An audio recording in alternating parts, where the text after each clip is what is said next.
ഏവർക്കും ഓൺലൈൻ ക്ലാസ്സിലേക്ക് ഹാർദവമായ സ്വാഗതം. നമ്മൾ ജ്ഞാനേന്ദ്രിയങ്ങൾ എന്നൊരു മേഖലയാണ് പഠിച്ചുകൊണ്ടിരുന്നത്. അതിൻ്റെ രണ്ടാമത്തെ ഭാഗമാണ് ഇന്ന് നമ്മൾ ചർച്ച ചെയ്യുന്നത്. ഇത് നന്നായിട്ട് ശ്രദ്ധിച്ചിരിക്കുക. കാര്യം നമ്മൾ കൂടുതൽ ഞാൻ ഒന്നും പറയുന്നില്ല, നമ്മുടെ വീഡിയോയുടെ ദൈർഘ്യം കൂടും. അപ്പോൾ നമുക്ക് നേരെ ക്ലാസ്സിലേക്ക് പോകാം. ഓക്കെ, ഇനി നമ്മൾ നേത്ര വൈകല്യങ്ങളിലേക്ക് കിടക്കാം. ഇപ്പം നമ്മുടെ കണ്ണിൻ്റെ കാര്യങ്ങളൊക്കെ നമുക്ക് മനസ്സിലായി. ഇനി നമുക്ക് നേത്ര വൈകല്യങ്ങളിലേക്ക് കിടക്കാം. അപ്പോൾ വൈറ്റമിൻ എ, കണ്ണുമായി ബന്ധപ്പെട്ടൊരു വൈറ്റമിൻ നമ്മൾ നേരത്തെ പഠിച്ചതല്ലേ. വൈറ്റമിൻ എക്ക് എത്ര പിരിവുണ്ടായിരുന്നു? 2. ഒന്ന് വൈറ്റമിൻ A1. ഏതാണ് വൈറ്റമിൻ A1? എന്തായിരുന്നു പേര്? റെറ്റിനോൾ. വൈറ്റമിൻ A1ൻ്റെ പേരെന്താണ്? റെറ്റിനോൾ. അപ്പോൾ വൈറ്റമിൻ A1ൻ്റെ കുറവ് മൂലമുണ്ടാകുന്ന രോഗമാണ് ഏതാ? നിശാന്തത. ഏതാണ്? നിശാന്തത അല്ലെങ്കിൽ നൈറ്റ് ബ്ലൈൻഡ്നസ് അല്ലെങ്കിൽ മാലക്കണ്ണ്. നിശാന്തത അല്ലെങ്കിൽ മാലക്കണ്ണ്. അപ്പോൾ വൈറ്റമിൻ A1ൻ്റെ കുറവ് മൂലമുള്ള രോഗമാണ് നിശാന്തത. ഇനി വൈറ്റമിൻ A2ൻ്റെ പേരെന്താ? വൈറ്റമിൻ A2ൻ്റെ പേരെന്താണെന്ന് അറിയാമോ? Dehydroretinol. എന്താണ്? Dehydroretinol. അപ്പോൾ A1ൻ്റെ പേര് റെറ്റിനോൾ, A2ൻ്റെ പേരെന്താ? Dehydroretinol. അപ്പോൾ A2ൻ്റെ കുറവ് മൂലമുള്ള രോഗമാണ് ഏതാ? സിറോഫ്താൽമിയ. ഏതാണ്? അപ്പോൾ 2 അപര്യാപ്ത രോഗങ്ങളാണ് ഞാൻ പറഞ്ഞ കണ്ണുമായി ബന്ധപ്പെട്ട്. വൈറ്റമിൻ A1 റെറ്റിനോൾ അല്ലെങ്കിൽ A1ൻ്റെ കുറവ് മൂലം രാത്രിയിൽ കാഴ്ചയില്ല. രാത്രി കാഴ്ചയ്ക്ക് സഹായിക്കുന്ന കോശം ഏതാ? റോഡ് കോശം. ഏതാണ്? റോഡ് കോശം. രാത്രിയിൽ കാഴ്ചയ്ക്ക് സഹായിക്കുന്ന കോശം ഏതാണ്? റോഡ് കോശം. അതിലടങ്ങിയിരിക്കുന്ന വർണ്ണവസ്തു ഏതാ? റൊഡോപ്സിൻ. ഏതാണ്? റൊഡോപ്സിൻ. ക്ലിയർ ആയല്ലോ? അപ്പോൾ വൈറ്റമിൻ A1 പേരെന്താ? റെറ്റിനോൾ. കുറവ് മൂലമുള്ള രോഗം നിശാന്തത അല്ലെങ്കിൽ മാലക്കണ്ണ്. റോഡ് കോശങ്ങൾ, രാത്രി കാഴ്ചയ്ക്ക് സഹായിക്കുന്ന കോശമാണ് റോഡ് കോശം. അതിന് സഹായിക്കുന്ന വർണ്ണവസ്തുവാണ് റൊഡോപ്സിൻ. ഏതാണ്? റൊഡോപ്സിൻ. റൊഡോപ്സിൻ്റെ നിർമ്മാണത്തിന് ആവശ്യമായ വൈറ്റമിൻ ഏതാണ്? Vitamin A1. ക്ലിയർ ആയല്ലോ? ഇനി വൈറ്റമിൻ A2 അല്ലെങ്കിൽ എന്താ? ഡീഹൈഡ്രോ റെറ്റിനോളിൻ്റെ കുറവ് മൂലമുള്ള രോഗം ഏതാണ്? സിറോഫ്താൽമിയ. കണ്ണ് ഈർപ്പരഹിതമാകുന്ന അവസ്ഥ. കണ്ണ് ഈർപ്പരഹിതമാകുന്ന അവസ്ഥ. ദാറ്റ് ഈസ് കോർണിയ ഡ്രൈ ആകുന്ന രോഗം. ഏത് ഭാഗമാണ്? തിളക്കമുള്ള ഭാഗം ഏതാ? നമ്മുടെ കണ്ണിൻ്റെ കോർണിയ. ആ കോർണിയ ഡ്രൈ ആകുന്ന രോഗമാണ് ഏതാ? സിറോഫ്താൽമിയ. ക്ലിയർ ആയല്ലോ? ഇനി അടുത്ത അസുഖത്തിലേക്ക് കിടക്കാം. വർണ്ണാന്തത, നിറങ്ങളെ തിരിച്ചറിയാൻ കഴിയാത്ത വൈകല്യം. നിറങ്ങളെ തിരിച്ചറിയാൻ കഴിയാത്ത വൈകല്യമാണ് ഏതാ? വർണ്ണാന്തത. ക്ലിയർ ആയല്ലോ? Colour blindness. പ്രധാനമായിട്ട് ചുവപ്പ്, പച്ച എന്നീ നിറങ്ങളെ തിരിച്ചറിയാൻ കഴിയില്ല. ചുവപ്പ്, പച്ച എന്നീ നിറങ്ങളെ തിരിച്ചറിയാൻ കഴിയില്ല. ഇത് ഒന്നിൻ്റെയും അപര്യാപ്തത കൊണ്ടല്ല, ഇതൊരു പാരമ്പര്യ രോഗമാണ്. വർണ്ണാന്തത എന്തൊരു രോഗമാണ്? പാരമ്പര്യ രോഗമാണ്. അപ്പോൾ അപര്യാപ്തത രോഗങ്ങൾ നമ്മൾ പഠിച്ചു. വിറ്റാമിൻസിൻ്റെ അപര്യാപ്തത പോലെ 2 അസുഖം പഠിച്ചു. ഇനി പഠിക്കുന്ന പാരമ്പര്യമായി ഉണ്ടാകുന്ന രോഗം. അപ്പം നിറങ്ങളെ തിരിച്ചറിയാൻ കഴിയാത്ത പാരമ്പര്യ രോഗമാണ് വർണ്ണാന്തത. ഏതൊക്കെ നിറങ്ങളെയാണ് തിരിച്ചറിയാൻ കഴിയാത്തത്? ചുവപ്പ്, പച്ച. ക്ലിയർ ആയല്ലോ? ഈ വർണ്ണാന്തത പണ്ടൊരു മനുഷ്യനുണ്ടായിരുന്നു. ഒരുപാട് പേർക്ക് ഉണ്ടല്ലോ. നമ്മുടെ ഒരു വലിയ മഹാമനുഷ്യന് ഉണ്ടായിരുന്നു. ആരാന്നറിയാമോ? John Dalton. ആരാണ്? John Dalton. അദ്ദേഹത്തിന് ഈ അസുഖം ഉണ്ടായിരുന്നു. അദ്ദേഹമാണ് ഈ അസുഖത്തെക്കുറിച്ച് പഠിക്കുകയും വിശദീകരിക്കുകയും ഒരു പ്രബന്ധം അവതരിപ്പിക്കുകയൊക്കെ പണ്ട് ചെയ്തിരുന്നു. അന്ന് അവിടെ കൂടിയിരുന്ന മഹാന്മാർ ഈ പ്രബന്ധത്തെ വിളിച്ച പേരാണ് ഡാൾട്ടണിസം. എന്ത് വിളിച്ചു? ഡാൾട്ടണിസം. അപ്പോൾ ഡാൾട്ടണിസം എന്നറിയപ്പെടുന്ന രോഗമാണ് ഏത്? വർണ്ണാന്തത. ഈ വർണ്ണാന്തത ടെസ്റ്റ് ഏതെന്നറിയാമോ? Ishihara test. വർണ്ണാന്തത ടെസ്റ്റ് ഏതാണ്? Ishihara test. അപ്പോൾ വർണ്ണാന്തത ഉണ്ടോ ഇല്ലയോ എന്ന് പരിശോധന ടെസ്റ്റ് ഏതാ? Ishihara test. നിശാന്തതയില്ലേ? നിശാന്തത ടെസ്റ്റ് എന്താണെന്നറിയാമോ? Rose bengal test. ഏതാണ്?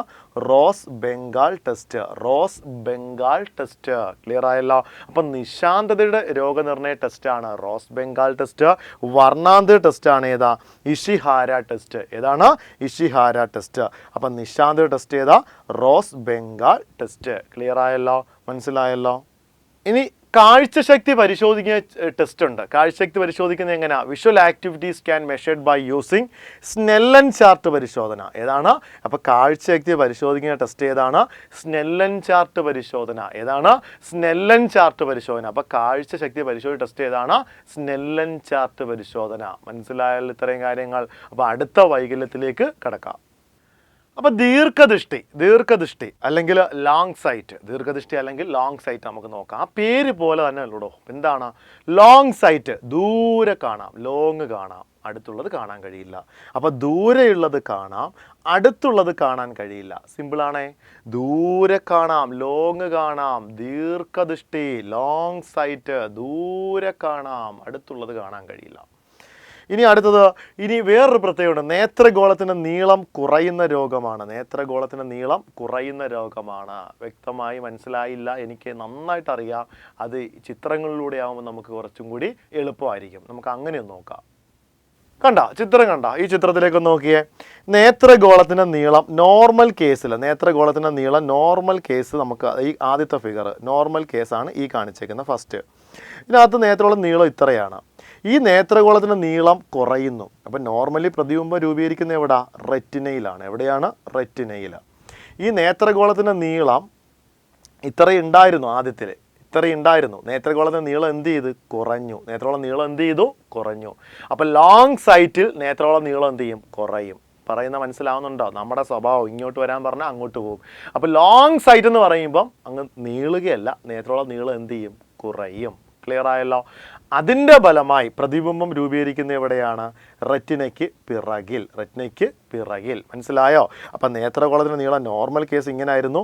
ആ നേത്രഗോള നീളം എന്ത് ചെയ്ത്? കുറഞ്ഞു. അപ്പോൾ പ്രതിബിംബം രൂപീകരിക്കുന്ന എവിടെയാണ്? റെറ്റിനയ്ക്ക് പിറകിൽ. അപ്പോൾ ദീർഘദൃഷ്ടി എന്ന് പറഞ്ഞാൽ എന്തായിരുന്നു? ദൂരെയുള്ളത് കാണാം, അടുത്തുള്ളത് കാണാൻ കഴിയില്ല. നേത്രഗോളത്തിൻ്റെ നീളം എന്ത് ചെയ്യും? കുറയുന്നു. പ്രതിബിംബം റെറ്റിനയ്ക്ക് പിറകിൽ രൂപീകരിക്കുന്നു. പ്രതിബിംബം റെറ്റിനയ്ക്ക് എവിടെ രൂപീകരിക്കുന്നു? പിറകിൽ രൂപീകരിക്കുന്നു. ക്ലിയർ ആയല്ലോ?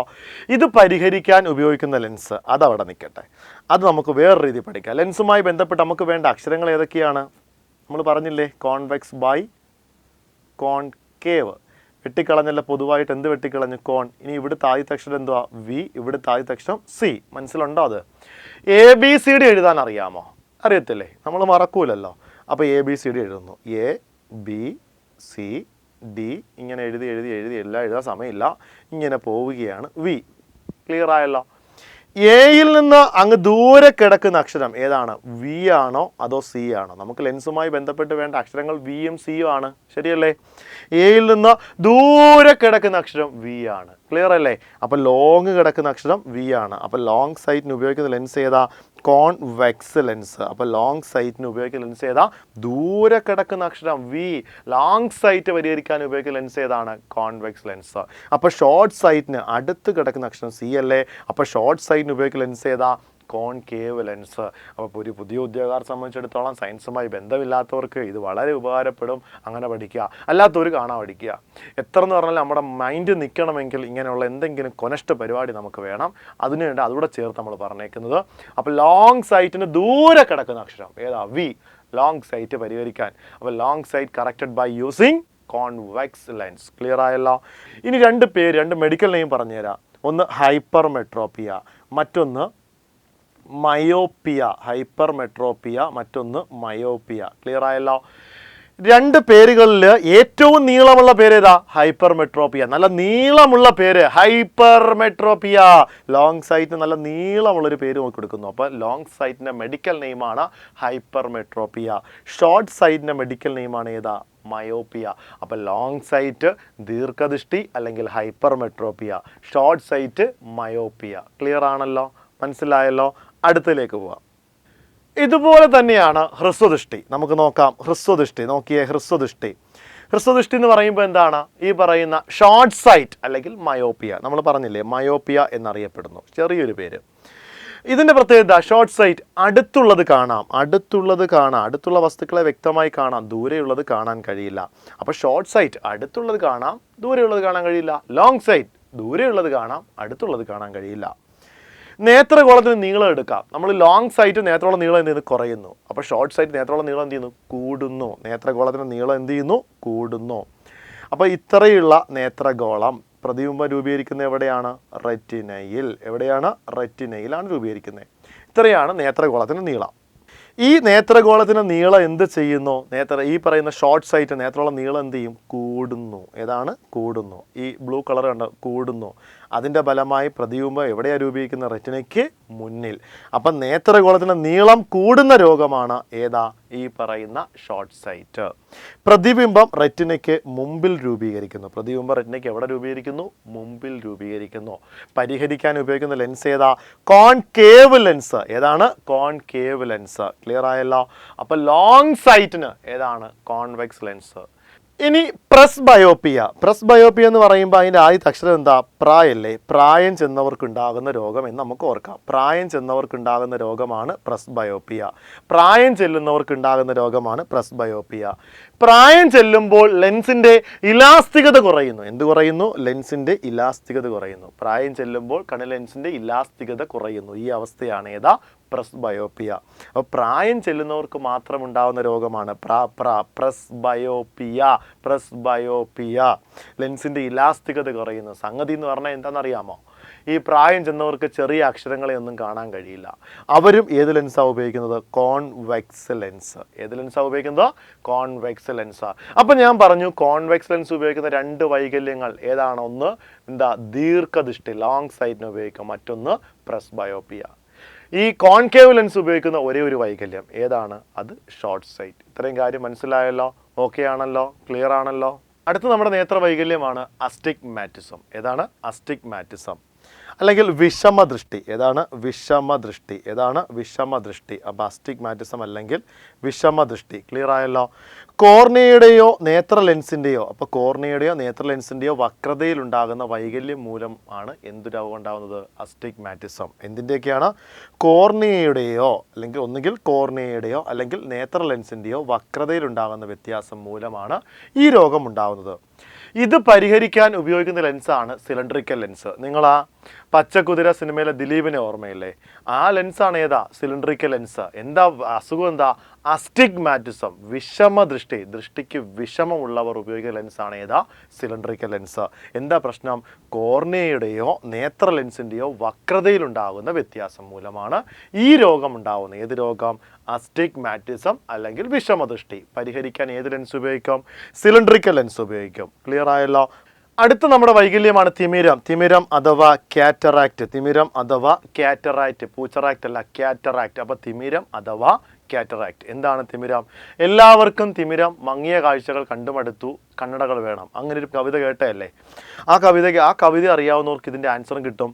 എല്ലാവർക്കും തിമിരം മങ്ങിയ കാഴ്ചകൾ കണ്ടുമടുത്തു. അത് തന്നെ ആൻസർ. കാഴ്ച മങ്ങുന്ന രോഗമാണ് ഏതാ? തിമിരം. കണ്ണിനകത്ത് ലെൻസിൻ്റെ സുതാര്യത നഷ്ടപ്പെടും. വളരെ ആധികാരികമായി പറയുമ്പോൾ, നമ്മൾ ലളിതമായി പറയുമ്പോൾ എന്താ? കാഴ്ച മങ്ങുന്ന രോഗമാണ് ഏതാ? തിമിരം. കണ്ണിൽ ലെൻസിൻ്റെ സുതാര്യത നഷ്ടപ്പെടുന്ന രോഗമാണ് ഏതാ? തിമിരം. ക്ലിയർ ആണല്ലോ? ഇനി തിമിരത്തിന് എന്താണ് പരിഹാര മാർഗം? തിമിരത്തിന് ലെൻസ് ഒന്നും വെച്ചാൽ മാറത്തില്ല. നമുക്കറിഞ്ഞൂടെ? തിമിര ശസ്ത്രക്രിയ രാവിലെ പോയി വൈകിട്ട് വരും, വൈകുന്നേരം കറുത്ത ഗ്ലാസ്സൊക്കെ വെച്ചുകൊണ്ട് വരും, കൂളിംഗ് ഗ്ലാസ്സൊക്കെ വെച്ചുകൊണ്ട് വരുന്ന പോലെ ഒരു സംഭവം അറിയത്തില്ലേ? ഒരാഴ്ച വെക്കാനൊക്കെയാണ് പറയുന്നത്. ചില ആൾക്കാർ മാസങ്ങളോളം വെക്കും. തിമിര ശസ്ത്രക്രിയ അറിയപ്പെടുന്ന പേരാണ് ലേസർ സർജറി. ഏതാണ്? Laser surgery. ദാറ്റ് ഈസ് ഏതാണ്? ലാസിക്. ഏതാണ്? ലേസർ സർജറിയെ വിളിക്കുന്ന പേരാണ് എന്താ? ലാസിക്. അപ്പോൾ തിമിര ശസ്ത്രക്രിയയെ വിളിക്കുന്ന പേരാണ് എന്താ? ലാസിക്. ഗ്ലോക്കോമ. എന്താണ് ഗ്ലോക്കോമ? ലാസ്റ്റ് നമ്മുടെ നേത്രവൈകല്യം നമ്മൾ പറയുകയാണ് ഗ്ലോക്കോമ. കണ്ണിനുള്ളിൽ മർദ്ദം കൂടുന്ന അവസ്ഥയാണ് ഗ്ലോക്കോമ. ഒരു കാര്യം പറഞ്ഞുതരാം. നമ്മൾ 10ാം ക്ലാസ്സിലൊക്കെ ശരിക്കും പഠിക്കുന്ന സമയം എന്ന് പറഞ്ഞാൽ 10ാം ക്ലാസ്. ആ സമയത്ത് പഠിച്ചുകൊണ്ടിരിക്കുമ്പോൾ ഒന്ന് കറണ്ട് പോയാൽ വലിയ സന്തോഷമാണ്. ആ സമയത്ത് നമ്മൾ കളിക്കുമോ പഠിക്കുമോ? ഒരു സാധാരണ ഒരു കുട്ടി എന്ത് ചെയ്യും? തീർച്ചയായിട്ടും കളിക്കും. എന്തൊക്കെയാണെന്നറിയാമല്ലോ? ബുക്കിൻ്റെ ശകലം മുറിച്ചിട്ട് അത് കത്തിച്ച് കളിക്കും. ഒരു കളി. രണ്ടാമത്തെന്ന് പറഞ്ഞാൽ കണ്ണിൽ ഇങ്ങനെ കുത്തി വിളക്കിലേക്ക് നോക്കിയിരിക്കും. ദീപം 2ആയിട്ട് തോന്നും. അപ്പോൾ കുഞ്ഞു പ്രായത്തിൽ നമ്മളിന്ന് ആലോചിക്കും എന്തുകൊണ്ടാണ് 2ആയിട്ട് തോന്നിയത്. അപ്പോൾ ഒന്നുകൂടെ ചിന്തിക്കും, ഒന്നും കൂടെ കുത്തിയാൽ 3ആയിട്ട് തോന്നിയാലോ എന്നും പറഞ്ഞൊരു കുത്തുകുത്തും. ആ സമയത്ത് കണ്ണിന് വേദനിക്കുകയും ദീപങ്ങൾക്ക് ചുറ്റും വർണ്ണവലയം വരികയും ചെയ്യും. ശരിയല്ലേ? എല്ലാവരും ചെയ്തതല്ലേ? ഇതാണ് തിമിരം. കണ്ണി കുത്തി ഉണ്ടാക്കുന്നത് അഹങ്കാരമാണ്. കണ്ണിനുള്ളിൽ മർദ്ദം കൂടുമ്പോഴാണ് ഇതെല്ലാം സംഭവിച്ചത്. നമ്മൾ കണ്ണിൽ ഇങ്ങനെ മർദ്ദം കൊടുത്തപ്പോഴാണ് ഇതെല്ലാം സംഭവിച്ചേ. അപ്പോൾ കണ്ണിനുള്ളിൽ മർദ്ദം കൂടുന്ന അവസ്ഥയാണ് ഏതാ? ഗ്ലോക്കോമ. നേത്രഗോളത്തിലെ മർദ്ദം കൂടുന്ന അവസ്ഥയാണ് ഏതാ? ഗ്ലോക്കോമ. ഗ്ലോക്കോമയുടെ പരിഹാര മാർഗവും ഏതാണ്? ശസ്ത്രക്രിയ. ഇത്രയും കാര്യങ്ങൾ കണ്ണുമായി ബന്ധപ്പെട്ട് എല്ലാം മനസ്സിലായി എന്ന് പ്രതീക്ഷിക്കുന്നു. നമ്മുടെ ആത്മാവിലേക്കുള്ള വാതായനം നമ്മളിവിടെ നിർത്തുകയാണ്. അപ്പോൾ കണ്ണുമായി ബന്ധപ്പെട്ട കാര്യങ്ങൾ നമ്മളിവിടെ നിർത്തുന്നു. അടുത്ത നമ്മുടെ ജ്ഞാനേന്ദ്രിയത്തിലേക്ക് കിടക്കാം. അടുത്ത നമുക്ക് നാവിലേക്ക് കിടക്കാം. ഓക്കെ? അപ്പം നാവ് നമുക്ക് രുചി അറിയാനുള്ള ജ്ഞാനേന്ദ്രിയം. നാവിനെ കുറിച്ചുള്ള പഠനമാണ് ലാരിങ്കോളജി. എന്താണ്? നാവിനെ കുറിച്ചുള്ള പഠനമാണ് ലാരിങ്കോളജി. അപ്പം നാക്കിനെ കുറിച്ചുള്ള പഠനം എന്താ? ലാരിങ്കോളജി. എന്താണ്? ലാരിങ്കോളജി.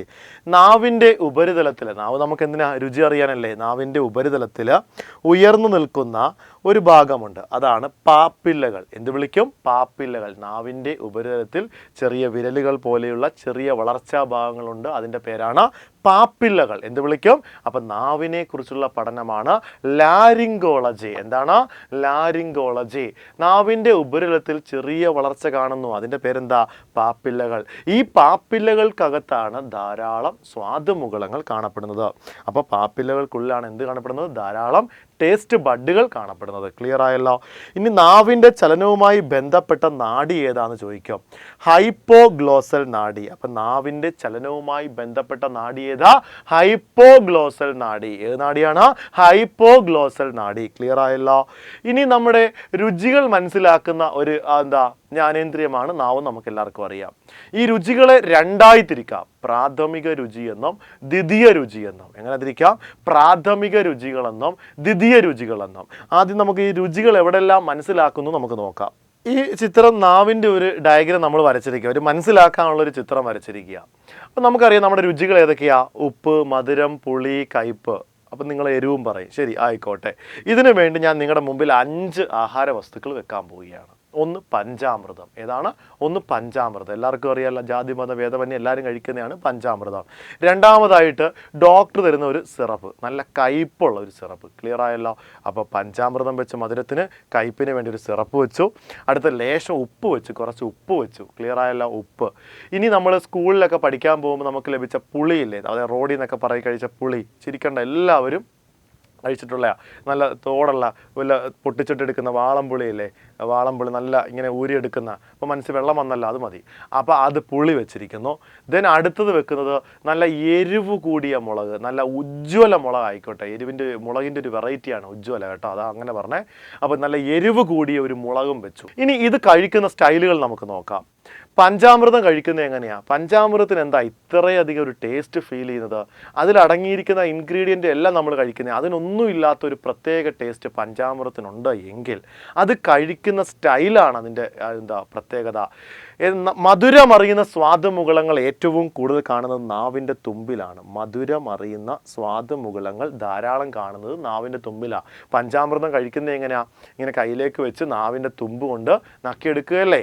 അപ്പം മധുരമറിയുന്ന സ്വാദുമുകളങ്ങൾ എവിടെയാണോ അവിടെ തന്നെയാണ് പഞ്ചാമൃതം തട്ടിയത്. അതുകൊണ്ടാണ് ഏറ്റവും കൂടുതൽ മധുരം നമുക്ക് ഫീൽ ചെയ്യുന്നത്. ക്ലിയർ ആയല്ലോ? അപ്പോൾ മധുരമറിയുന്ന സ്വാദുമുകളങ്ങൾ നാവിൻ്റെ ഏത് ഭാഗത്താണ് കൂടുതൽ? നാവിൻ്റെ തുമ്പിൽ. തൊട്ട് പുറകിലായിട്ട് എന്ത് കാണും? ഉപ്പ് കാണും. മധുരത്തിൻ്റെ തൊട്ട് പുറകിൽ എന്ത് കാണും? ഉപ്പ് കാണും എന്ന് ഓർത്തിരിക്കുക. ക്ലിയർ ആയല്ലോ?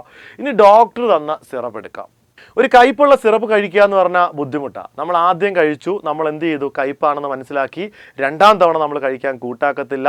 അപ്പോൾ നമ്മൾ ആരിലേക്ക് നിർബന്ധത്തിന് വഴങ്ങി നമ്മൾ കഴിക്കും. അപ്പോൾ കഴിക്കുമ്പോൾ നമ്മുടെ അപ്സ്റ്റെയർ വേക്കൻ്റ് അല്ലാത്തതുകൊണ്ട് നമ്മൾ ബുദ്ധി പ്രയോഗിക്കും. എന്താ ബുദ്ധി എന്നറിയാമോ? ഇത് എങ്ങനെ നാവി തട്ടാതെ കഴിക്കാം, ഇതാ ചിന്തിക്കുന്നത്. ആദ്യം കഴിച്ചപ്പോൾ കയ്പാണെന്ന് മനസ്സിലായി. രണ്ടാമത് കയ്പ് കൂടുതലായതുകൊണ്ട് നമ്മൾ ബുദ്ധി പ്രയോഗിക്കുന്നു, പൊട്ട ബുദ്ധി പ്രയോഗിക്കുന്നു. എങ്ങനെയാ? നാവിൻ്റെ ഉൾവശത്തേക്ക് അണ്ണാക്കിലേക്ക് എടുത്തൊഴിക്കുന്നു. അണ്ണാക്കിലേക്ക് എടുത്തൊഴിക്കുമ്പോഴാ അമളി പറ്റി. എന്താ? ഏറ്റവും കൂടുതൽ കയ്പ് അന്നേരം അനുഭവപ്പെട്ടത്. കാര്യം കയ്പറിയുന്ന സ്വാദുമുകളങ്ങൾ ഏറ്റവും കൂടുതൽ കാണുന്നത് നാവിൻ്റെ ഉൾവശത്താണ്. എവിടെയാണ്? നാവിൻ്റെ ഉൾവശത്താണ്. ക്ലിയർ ആയല്ലോ? അപ്പോൾ മധുരം എവിടെയാണ്? നാവിൻ്റെ തുമ്പിൽ. കയ്പ് എവിടെയാണ്? നാവിൻ്റെ ഉൾവശത്ത്. ഉപ്പ് മധുരത്തിന് തൊട്ട് പിറകിലായി. ഇനി പുളി കഴിക്കുന്നത് എങ്ങനെയാ? പറയേണ്ട ആവശ്യമില്ല. തോടൊക്കെ പൊട്ടിച്ചിങ്ങനെ എടുത്ത് വായിലേക്ക് വെച്ച് കുറച്ച് നേരം ഇങ്ങനെ വായിൽ ഇങ്ങനെ കൊണ്ട് ചുഴറ്റിയെടുത്ത് നാവിൻ്റെ 2 വശങ്ങളിൽ കൊണ്ടുപോയി ഇങ്ങനെ ആക്കണ്ടാവുമല്ലോ. അപ്പോൾ പുളി അറിയുന്ന സ്വാദുമുകളങ്ങൾ ഏറ്റവും കൂടുതൽ കാണപ്പെടുന്ന എവിടാ? നാവിൻ്റെ ഇരുവശങ്ങളിൽ. പുളി അറിയുന്ന സ്വാദുമുകളങ്ങൾ ഏറ്റവും കൂടുതൽ കാണുന്ന എവിടെയാണ്? നാവിൻ്റെ ഇരുവശങ്ങളിൽ. ക്ലിയർ ആയല്ലോ? ഇനി നിങ്ങൾ ചെയ്യേണ്ടത് 1 കിലോ കാന്താരി മുളക് അരച്ചതിരിപ്പില്ലേ, അതെടുത്തിട്ട് കുറച്ചെടുത്ത് കഴിക്കുക. അല്ലെങ്കിൽ അതിൻ്റെ കുറച്ചെടുത്ത് മുഖത്ത് പുരട്ടി നമ്മൾ ഫേഷ്യൽ ചെയ്യുക. അല്ലെങ്കിൽ ദേഹമാസകലം പുരട്ടുക. അല്ലെങ്കിൽ കണ്ണിലേക്ക് ഇറ്റിക്കുക. എന്തായിരിക്കും അനുഭവം എന്നറിയാമല്ലോ? എല്ലാ ഭാഗത്തും പുകയും. ശരിയല്ലേ? എരിവ് നാവിലറിയുന്നുണ്ട്, ദേഹമാസകലം അറിയുന്നുണ്ട്. എന്നാൽ പഞ്ചാമൃതം എടുത്ത് മുഖത്ത് തേച്ചാൽ മധുരം അറിയോ? കയ്പെടുത്ത് നെറ്റിക്ക് തേച്ചാൽ നമുക്കറിയുന്നില്ല. അപ്പോഴാണ് ഒരു കാര്യം ആലോചിക്കുന്നത്, എരിവ് ഒരു സാധാരണ രുചിയല്ല. അവിടെയാണ് നമ്മുടെ ചോദ്യം ഒളിഞ്ഞു കിടക്കുന്നത്. രുചികളെ 2ആയി തിരിക്കാം. പ്രാഥമിക രുചികളെന്നും ദ്വിതീയ രുചികളെന്നും. എന്താ തിരിച്ചത്? പ്രാഥമിക രുചികളെന്നും ദ്വിതീയ രുചികളെന്നും 2ആയി തിരിക്കാം. ക്ലിയർ ആണല്ലോ? എന്താണ് പ്രാഥമിക രുചികൾ നമുക്ക് നോക്കാം. എന്താണ് പ്രാഥമിക രുചി എന്ന് ചോദിച്ചാൽ നാവിൽ മാത്രം അറിയുന്ന രുചിയാണ് പ്രാഥമിക രുചികൾ. നാവിൽ മാത്രം അറിയുന്ന രുചിയാണ് ഏതാ പ്രാഥമിക രുചികൾ. ഒന്നും പറയാനില്ല, എരിവൊഴികെ ബാക്കിയല്ല. ക്ലിയർ ആയല്ലോ. അപ്പം ദ്വിതീയ രുചിയാണ് ഏതാ എരിവ്. ശരീരത്തിൻ്റെ എല്ലാ ഭാഗത്തും അറിയാൻ പറ്റും. അപ്പം നാവിൽ മാത്രം അറിയുന്ന രുചിയാണ് ഏതാ പ്രാഥമിക രുചികൾ. എല്ലാ ഭാഗത്തും അറിയുന്ന രുചിയാണ് ഏതാ ദ്വിതീയ രുചികൾ. ക്ലിയർ ആയല്ലോ. ഇനി അഞ്ചാം രുചി, പഞ്ചമ രുചി എന്നറിയപ്പെടുന്ന ഏതാണ് നമുക്ക് നോക്കാം. അഞ്ചാം രുചി ഏതാണ്?